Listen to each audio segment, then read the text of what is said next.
you, Stephanie, and thank you for taking my first 5 slides. But that's okay. As Stephanie explained, first let me start back. I had the wonderful good fortune to spend 12 days last winter with 4 other wonderful people, Rachel, Diane, Ken, and then our guide from Mexico, to explore the part of the west coast of Mexico, the states of Sinaloa and Nayarit. And let's see if we can get on it. So we flew into Mazatlan and birded the okay. So Ken, where is my slide?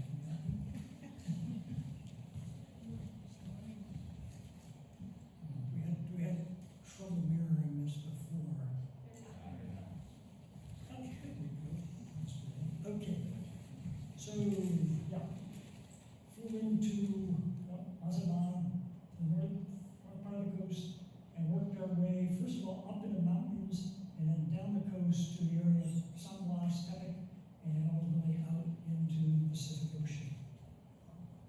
We flew into the airport. Our guide, Renee, picked us up, and we were off. First morning, we spent at a private ranch outside of Mazatlan in the dry scrub forest in an area that had just recently been set up for birding. It included an overlook and a pavilion with an open porch which served as a blind, as well as a feeder garden with perches, water features, and as the birds started to come in the morning, there were so many birds, we had a hard time deciding what to follow. First up were the purplish-backed jays, and I'll point out here, you see the asterisk after the name of the bird. Anytime there is an endemic to either Mexico or a central region there, I'll put an asterisk on the name. As Stephanie said, we had, of the 301 species we had from the trip, fully 10%, 30 birds, were actually endemics. So, purplish-backed jay, the one in the back with the yellow eye, is the adult. This is a juvenile in front with a yellow bill. Then came in the rufous-bellied chachalacas. And I want you to look closely at the incredible color on the facial skin of this bird. It stood out, it was just radiant the way it stood out. Then we had a group of Inca doves, and one of the things I like about these birds are the sculpted body and wing feathers. They're just cute little birds, but even better, listen to the song. The mnemonic for the song is "No Hope."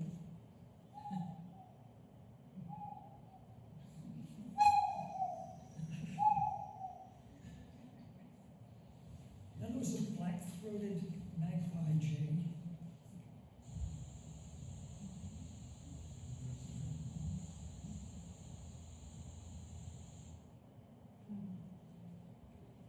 And one of my favorite birds, squirrel cuckoo. Look at the colors on that bird. That buff cinnamon back and wings and tail. But again, look closely. Look at the facial skin. That teal-colored skin around the eyes, setting off a bright red eye. Just a beautiful bird. Then was a golden-cheeked woodpecker. This is a common bird down there, but a rather limited range from the west coast of Mexico. Then we left the pavilion and walked out into the scrub, looking for birds. And while we were walking, we noticed this tooting sound coming from the distance. So we went to check it out and came across a ferruginous pygmy owl. It's a small diurnal owl, again, with wide range throughout Central and South America.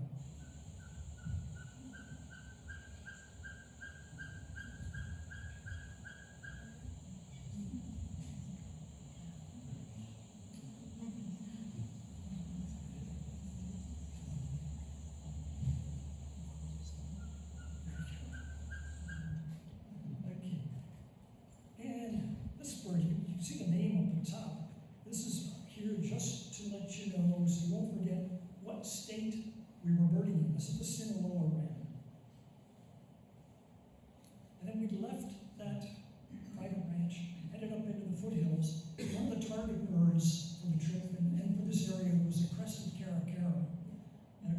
guide, Renee, knew exactly where to take us. It was a roadside garbage dump. So we parked the car down, walked around, watched the caracas for a little while. And as we were getting back in the car, we noticed down the road there's this structure.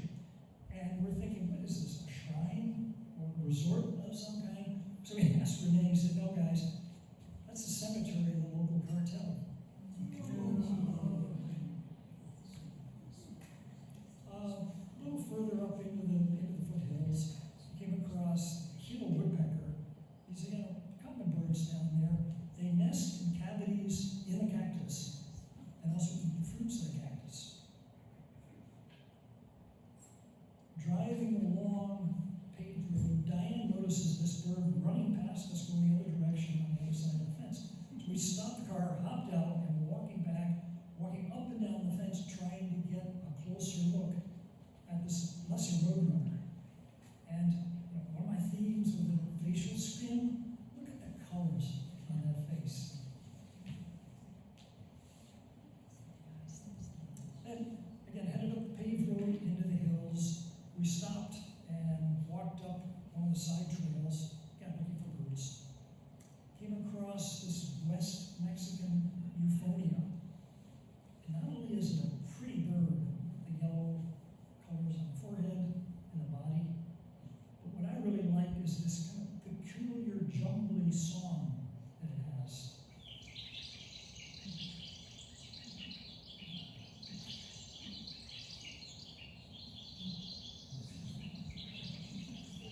It's funny, as I'm standing up here listening to it back there, it sounds like running water. And then a pair of these guys flew in. It's a military macaw. These are huge, these large birds, like 30 inches long. And they have scattered populations in Mexico all the way down into South America. But they're always rare when they show up.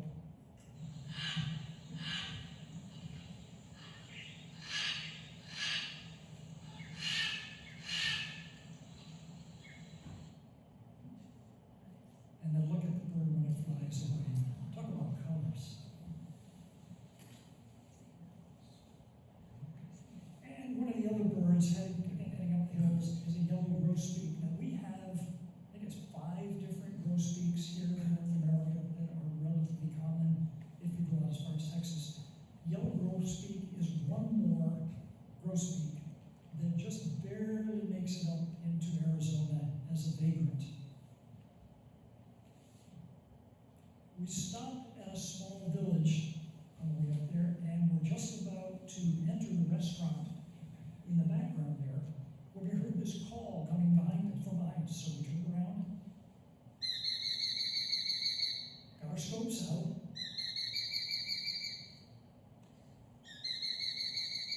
and took a look up at the top of that bell tower, and there was a bat falcon perched up on top of the cross. And it turns out that they nest in that thatch on top of the bell tower. So after lunch, we headed on higher up into the mountains. We're getting up to about 6,000 feet on a paved road. We turned off onto a dirt road and headed out into this pine oak forest habitat.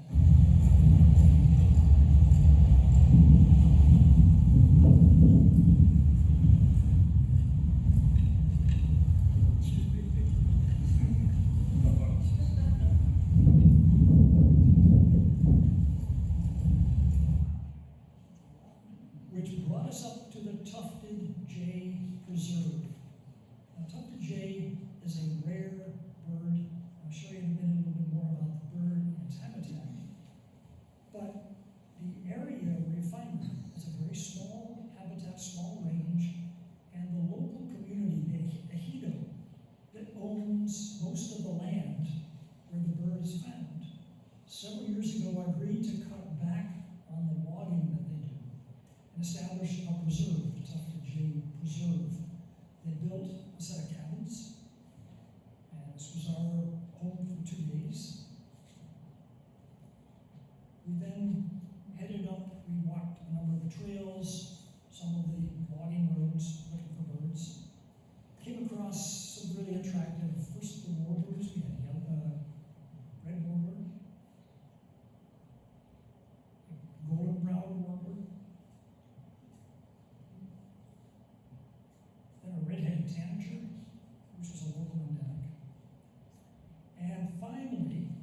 to the Tufted Jays.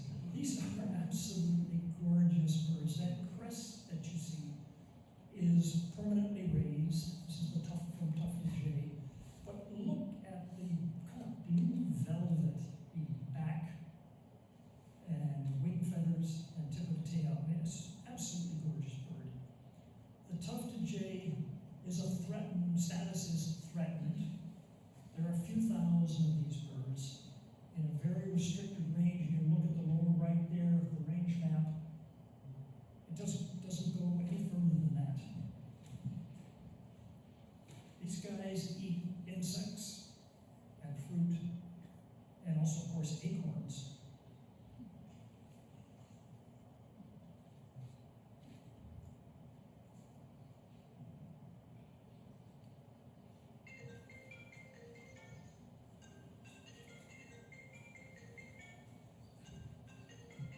What an amazing call. Yeah. Which brings me to my next slide. So the Tufted Jay Preserve is on a ridge about a little over 6,000 feet high in the Sierra Madre Mountains. On either side of the ridge are deep canyons. So we walked out to the back of the ridge, looking this way, this direction. We're looking east up into the state of Durango, higher up in the mountains. And of course, this is perfect habitat, this pine oak forest for this guy. This is a Stygian owl. Stygian owl is fairly widespread in that area and into the Caribbean. It's closely related to our long-eared owl here, and you'll know why when you hear the call.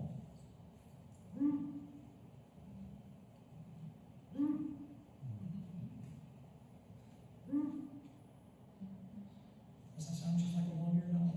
Yeah. Again, habitat is a good location to find all three trojans, which we did. Two of them are endemic to that area.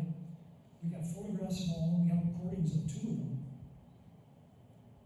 And then at the end of the day, we walked out to an overlook, and the idea of being there was to try and listen for night jars as the sun was going on. Well, we never heard any of the night jars. But if you look out right under where the sun is coming down, there's a little glint. I don't know if that's how well it shows up there. That glint there is the sun reflecting off the Pacific Ocean. That's looking down at the ocean. So we came back down out of the mountains to the lowlands along the coast and ended up in the coastal town of San Blas. Now, I have a question for you. When you want the best tequila in Mexico, you go to Jalisco, okay? But does anyone here know what you're looking for when you go to San Blas? Banana bread. What? Banana bread. Whoa! Banana bread. Yeah, San Blas is the banana bread capital of Mexico. Rachel, you have it out here? Yeah. Give that to the banana bread man.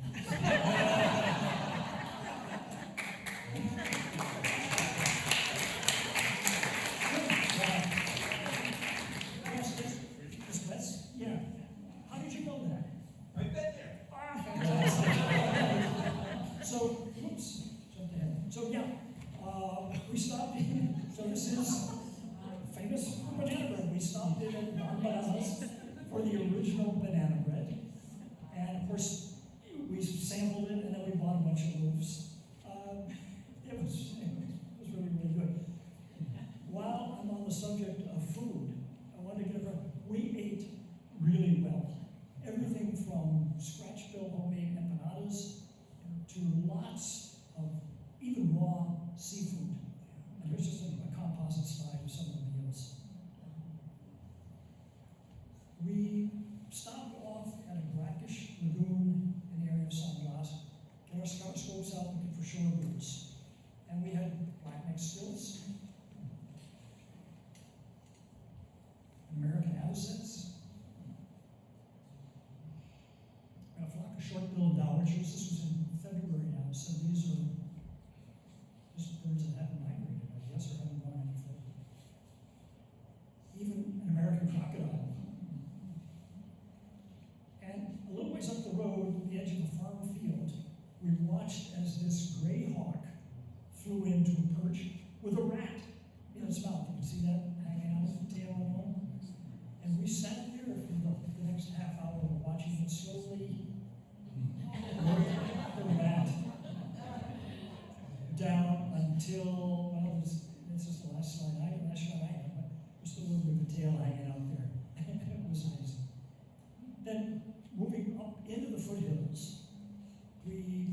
across a flock of yellow-winged caciques. They're feeding on breadfruit. These are pretty birds. And a little bit higher up, we turn around and look back out. You see the Pacific Ocean in the background. San Blas is behind that hill down there. We're on a long uphill hike, looking for something I'll tell you in a minute. On the way, we came across roof-billed anis and a flock of Mexican parrots. It's another bird with a threatened status. Small bird, about 5 inches long, eats mainly seeds and fruit, and is really noisy.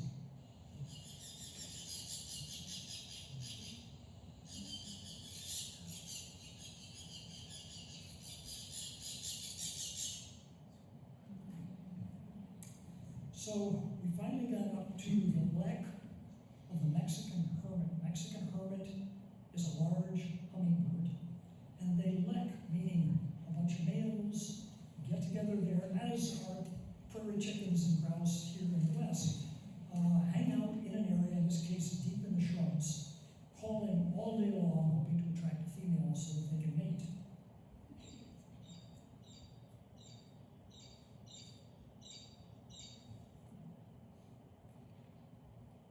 And here's the Mexican Hermit. Again, large hummingbird, about 7 inches long. And there's a composite slide here of some of the other interesting birds that we encounter here in the foothills. Gray-crowned woodpecker and ivory-billed woodcreeper. Every time I hear ivory-billed woodcreeper, I think right Patilda and Picard. Next day we got up at the crack of dawn, boarded an outboard motorboat, and headed up one of the estuaries that flows past the town of San Blas. Several places, the river was totally blocked with water hyacinths. What else?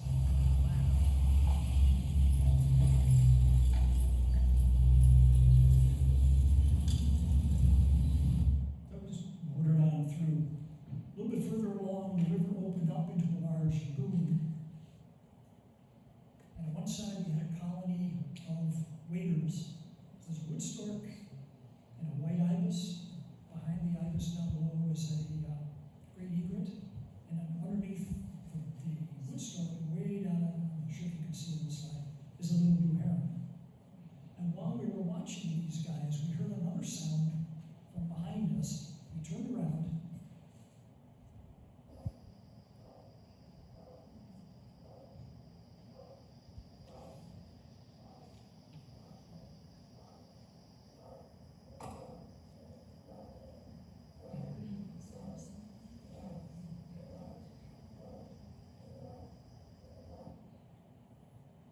And it was a bare-throated tiger heron. These are magnificent birds that remind me of a cross between our great blue heron and an American bitterman.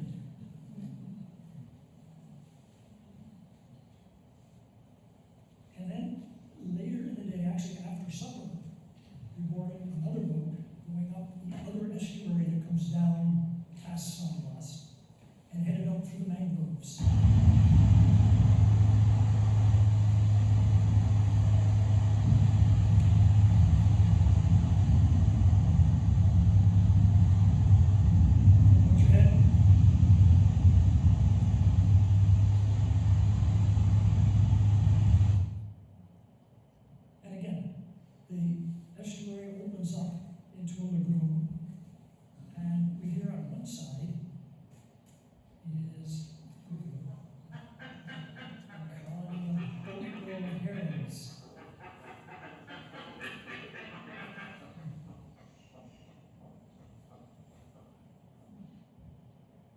These guys are a really cool looking bird. They're very much like our night herons here, except for the size and the shape of the bill.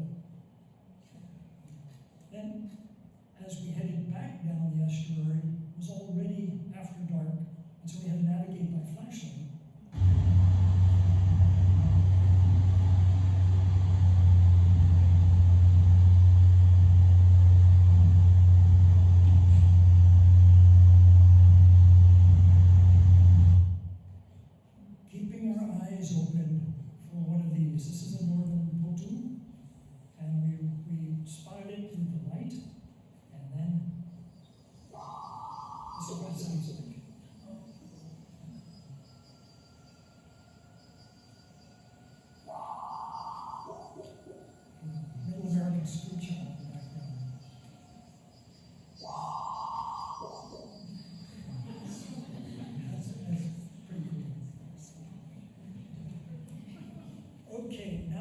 comes the moment that we had all been waiting for. This is towards the end of the trip.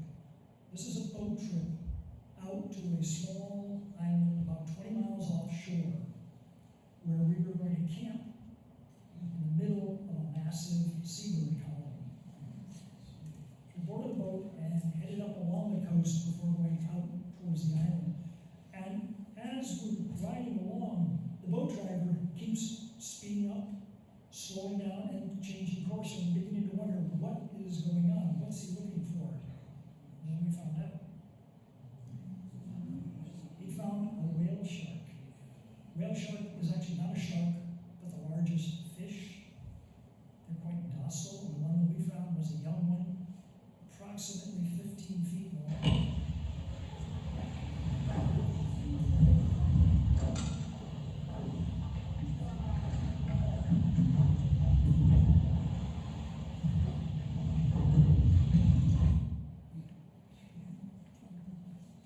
And we are approaching the island of Isabel.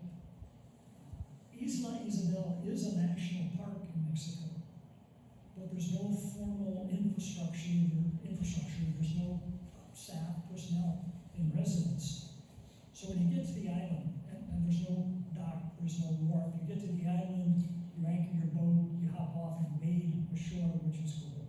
You see some structures on either side and background. These are shacks that the local fishermen who come out from the mainland either overnight or store their catch or store some of their supplies. So there are people, but no permanent residents on the island.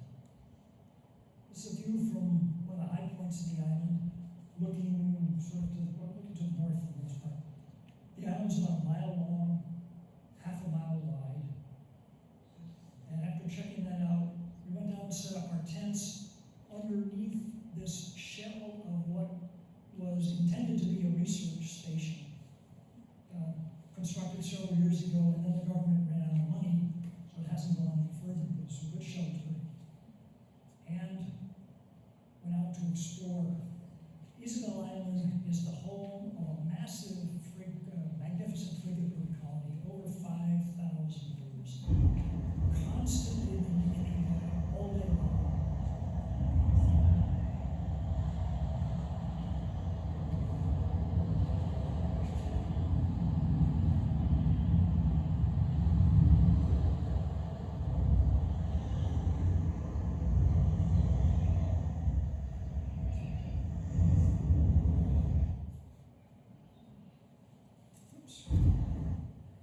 And they nest in the short and small trees in part of the island, actually near where we were camping. So pretty much any time we went out and walked around, we had the colony, we had the birds right overhead. This is a quick shot of part of the colony.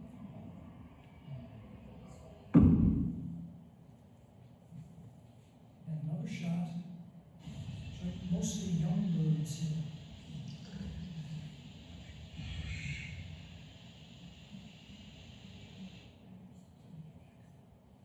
There are a couple of young birds in the nest. It takes many months, up to a year, before they fully fledge and go off on their own.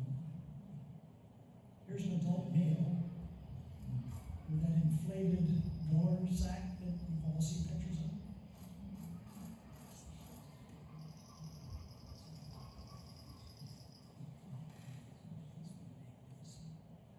And then an adult female brooding a young chick. And there's something very interesting about these birds and the feeding behavior. Apparently, they do not have waterproof feathers. So not only do they not dive into the water as cormorants do, they very seldom even sit on the water to swim. So what they do is soar overhead, watching the water, looking for fish or squid near the surface of the water, dive, grab it, pick it up and go. They're also kleptoparasites. They'll harass the gulls or some of the terns, some of the other birds on the island, till they drop it, and they'll either grab it in the air or pick it off the surface of the water. Here's a shot of an adult female regurgitating food for one of the chicks. The island is also host 2,000 birds. And you notice here, this is the nest. There's really no nest, it's simply a depression in the ground where they lay their eggs. And then here's a portion of the elaborate courtship display.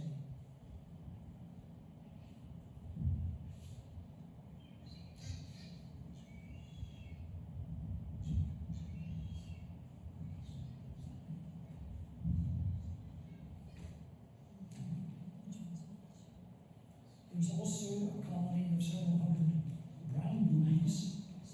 They nest on this rocky slope. And this is a shot of a courting pair and their son.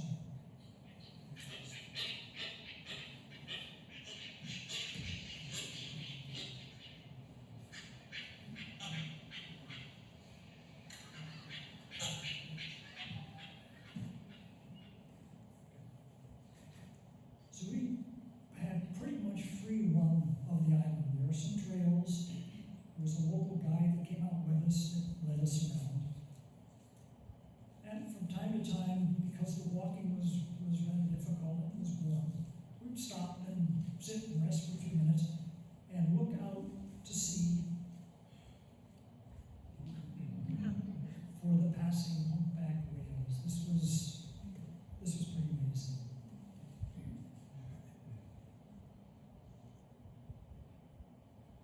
In addition to the frigatebirds and boobies, there were also colonies of several different terns, brown pelicans, red-billed tropic birds, there on the right, Heermann's gulls, and even a couple of passerines. We had a tropical parula and an orange crown warbler as well. So it turns out it was a local custom that after dinner you take your coffee and your dessert and go out to the beach and sit and watch the sun go down. It was pretty spectacular. All I could think of was, I wonder if there's going to be a green flash. Okay, at this point, I'm going to turn the program over to Diane, Ken, and Rachel to come up and say a few words and then answer any of your questions.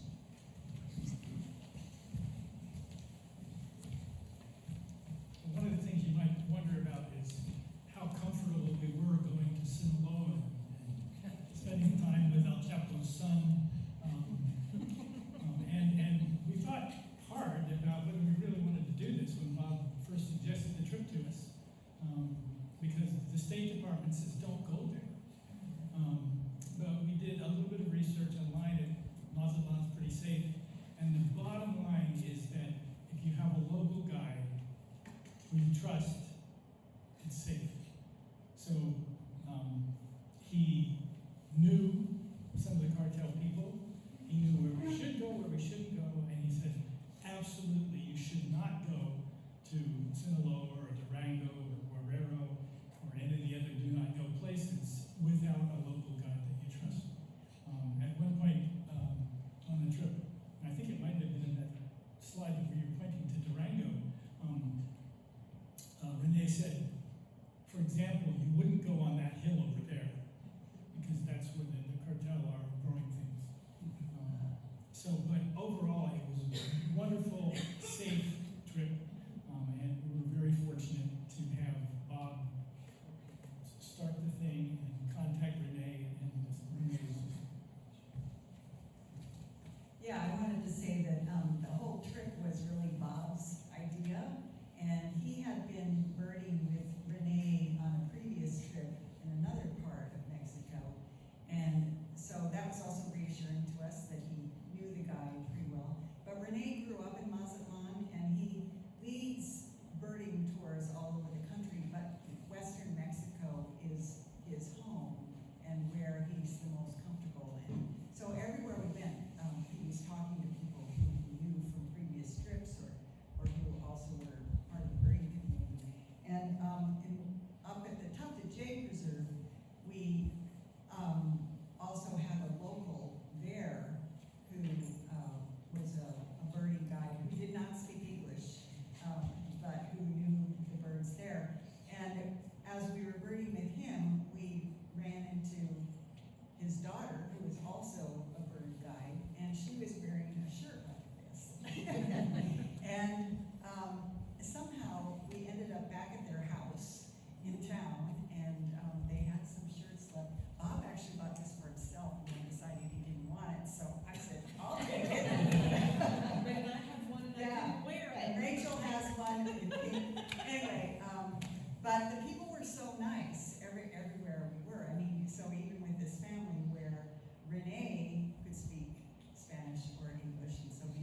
when we got there, Renee said to us, and, you know, what is your interest? Which I thought was really nice, because I was willing to just follow along behind Bob, let him collect recordings. But I said, oh, well, I'd really like to see some of the endemic birds, and, you know, I want to see birds too. And so he did as much as he could to please Bob. He knew exactly where to go for the recordings that Bob wanted, but also, you know, saying to us, oh, here's some birds over here that I think you might be very interested in.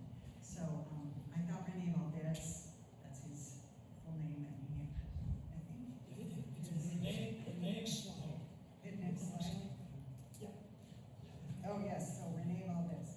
Anyway, so I thought he was great, and I would recommend him if you, even if not in western Mexico. Yeah.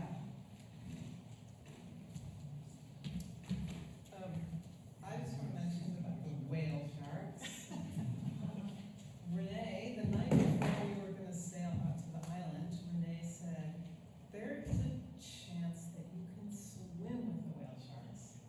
So I very eagerly had my bathing suit on underneath my clothes, and we actually saw two, and the captain of the boat said, you can't get in the water with them because there's too many jellyfish. So that was my only disappointment of the whole trip, I think. It's a pretty minor disappointment.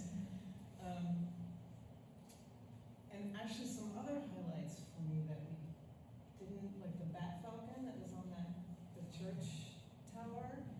We actually watched me meet a hummingbird. Do you remember that? It had caught, we even actually sort of, when we heard it call on that little square, it had swooped through, grabbed a hummingbird that we had just seen, I don't know what hummingbird it was, flew up to the church tower, and then ate the hummingbird.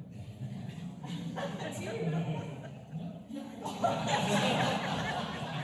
Well, I have a picture of it. I think I was too far away when you guys first spotted it. Yeah, well, that was amazing. We also were at a spot on a very windy road in the foothills in Tepic. And there was a little water pipe. And we sat there, I don't know how long, watching hummingbirds fly in and warblers, and it was busy, busy, busy with all kinds of birds. Yeah. And all of a sudden, bam! Was it a sharpshin hawk? It was. Oh my! Did it catch you? I think we got it. Yeah, the hummingbirds apparently didn't cover on this trip. We also saw a hawk catch a waterfowl. Yes, Chicana. Yes, Ellie Chicana. What hawk was that? Harris's. Harris's hawk. That was also super exciting. We were overlooking a little pond, and there was Chicanas and coots and some. We were looking for a duck, masked duck. That's it, right? And which we didn't see, but did see this Harris's hawk swoop and Yeah, it just suddenly was on it. And then it very patiently waited for the bird to stop struggling and took it off. yeah.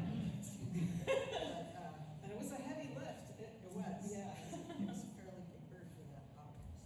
But, Any other death and destruction? No, that was, I mean, the food was fantastic. I never felt at all unsafe anywhere we went. And the birds were amazing. As is the company. Questions? Any questions? whose photos were all these? Well, excuse me. It's a mix. Everybody, yeah, all four of us took pictures, and Renee sent a few pictures as well, so it's the five of us. We have several thousand slides and videos to sort through to try and create a story and good stuff. But I should say some of the close-up videos that Ken brought, he doesn't bring a camera, he brings a scope and his phone. So the digiscoped images of some of the close-ups of birds that Ken did. And one of the fun ones was this. Bob had gone down and found this ferruginous owl, and he was down there. We could hear it, and then we went up to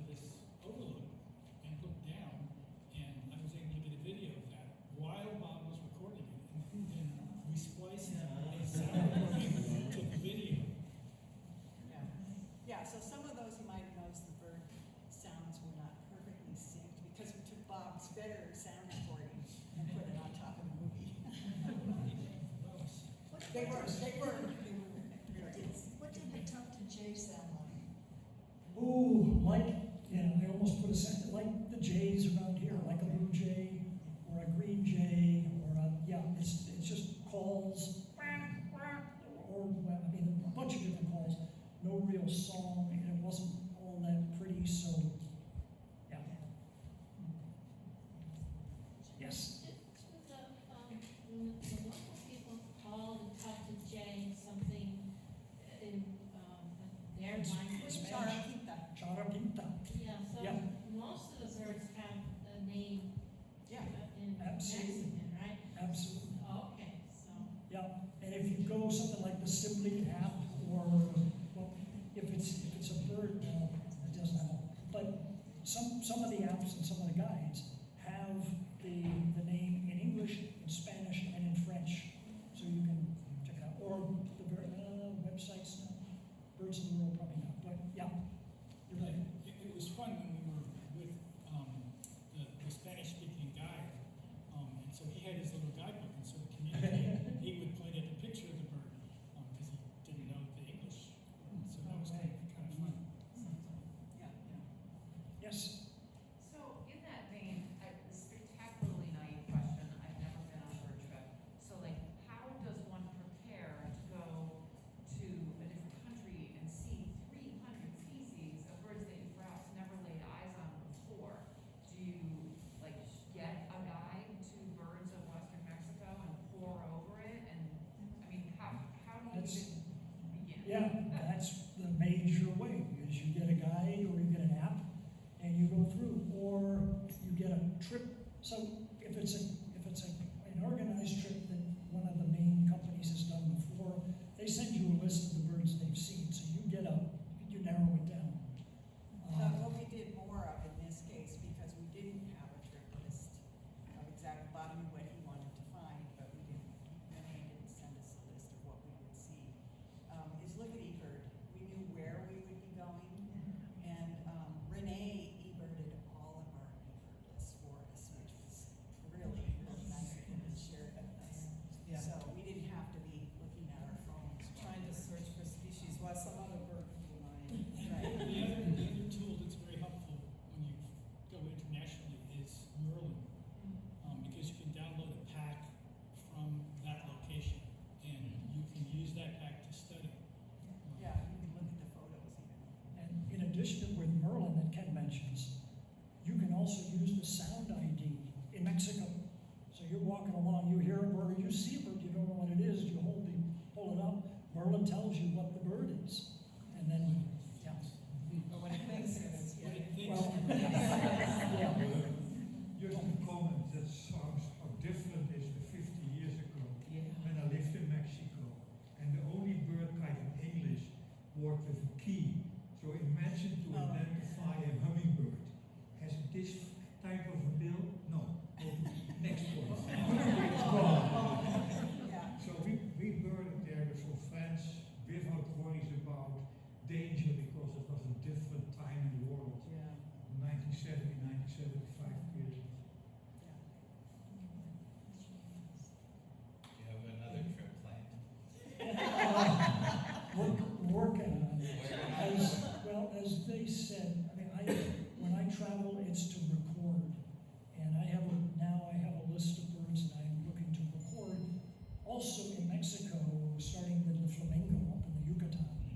And so my next trip might be centered around northern Yucatan, but we'll see. But as soon as I got this talk out of the way, now I can go back and start thinking about the next field season. Yeah, because while we contributed images and so on, Bob really put this whole thing yeah. together, which is why he gave that talk. Yeah. So I just noticed that Renee was also recording, right? Yes, Yeah, from time to time. yeah. But you did most of the recording? Yeah. Yeah. Yeah, I think all of them, I mean, Renee recorded when I think